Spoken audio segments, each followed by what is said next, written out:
What's actually quite ironic about the word of the day is my humor master speech is entirely wrapped around the 2 weeks that I spent in Louisiana just about a week ago. And y'all is very much it's a part of the language. you have to you have to really wrap your head around that. The other thing that people say everywhere is yes sir and yes ma'am.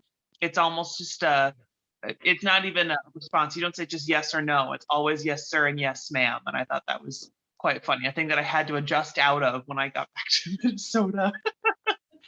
But there were three things that were actually very funny. It was a very serious trip. There were three very funny things that happened while I was down there.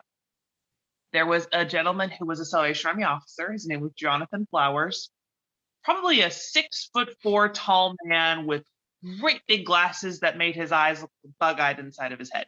I absolutely adored him. And the first thing that he said to me when he met, I asked, "What's your story?" And he said, "Well, I came to the Salvation Army because my mom beat up one of my high school teachers." And I said to him, before he even said the rest of the story, I said, "I'm sure when you tell people that, everyone says, 'Wait, really?' And your go-to response should be, 'No, but that would make a great story, wouldn't it?'" And then the second thing that happened, there was a lovely gentleman, a totally different officer, who was helping us to wash dishes after a day of serving people.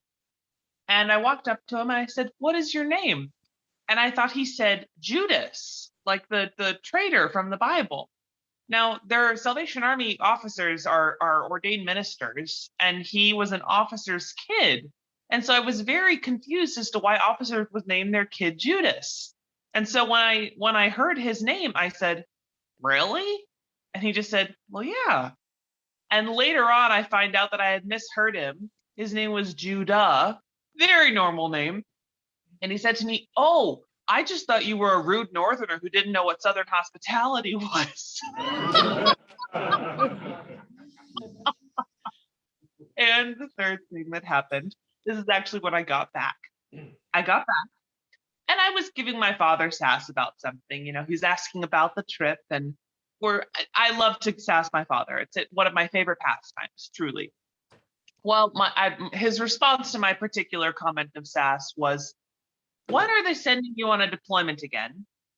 Which was followed by, "Can I request that they send you on a deployment again?" Which was followed then by, "Could I make a recommendation that they send you to a remote location without cell service or Wi-Fi?" And that's become our running joke now. When are you leaving again?